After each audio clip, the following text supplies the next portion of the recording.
उरणमधील जसखार गावात असलेलं भव्य असं रत्नेश्वरी देवीचं देऊळ पाहता मन अगदी प्रसन्न होतं। संपूर्ण संगमरवरी दगडात बांधलेल्या मंदिरात प्रवेश करताच देवीची प्रसन्न मूर्ती नजरेस पडते। 300 वर्षांपूर्वी जसखार गावात पिण्याच्या पाण्यासाठी तळं खोदण्याचं काम सुरू होतं। यावेळी गावातील शेतकऱ्यांच्या स्वप्नात देवीनं येऊन तळ्यात असल्याचा दृष्टांत दिला। ही गोष्ट त्यांनी ग्रामस्थांना सांगितली आणि ग्रामस्थांनी तळ्यात आणखी खोदकाम सुरू केलं आणि देवीची ही मूर्ती सापडली। काळा पाषाणात कोरलेली उभी असलेल्या या मूर्तीच्या हातात त्रिशूल, शंख, ढाल, सुरा आहे। तिच्या गळ्यामध्ये अलंकार होते। ती एखाद्या अनुपम्य रत्नासारखी सुंदर दिसत असल्यानं तिचं नाव रत्नेश्वरी ठेवण्यात आलं। यानंतर ग्रामस्थांनी एक छोटंसं मंदिर बांधून देवीची प्रतिष्ठापना केली। या देवीची प्रचिती एवढी की देवी रात्री देवळातून निघून घोड्यावर स्वार होऊन गावाभोवती फिरून ग्रामस्थांचं रक्षण करत असे अशी गावकऱ्यांची श्रद्धा आहे।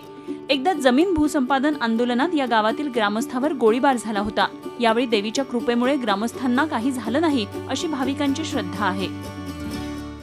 देवी नवसाला पावणारी आहे आणि आमची यात्रा असते एप्रिलमध्ये, तेव्हा भरपूर मुंबईवरून पुण्यावरून पण लोक येतात यात्रेसाठी। 5 दिवस चालते यात्रा आमची आणि नवरात्राचा 9 दिवस कार्यक्रम चांगला असतात। तिथं गरबा वगैरे खेळतात। आमच्या गावात कुठल्याही प्रकारचं संकट येत नाही। आज देवी जागृत आहे। आम्हाला आमचे आजोबा आणि असे ज्येष्ठ नागरिक ते सांगतात आपल्या गावात असं म्हणजे कार्य झालेले आहे।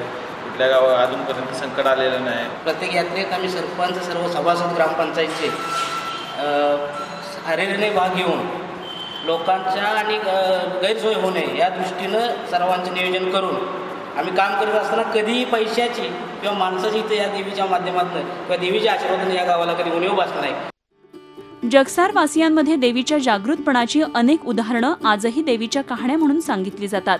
भक्तांना देवीचे अनेक अनुभव आल्याचं भाविक आवर्जून सांगतात। अचानक एका ह्याला पेट घेतला,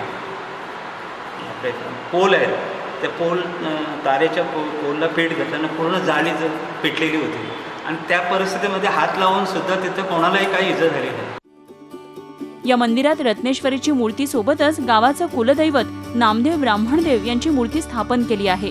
या देवीचा उत्सव म्हणजे जत्रा आणि नवरात्र।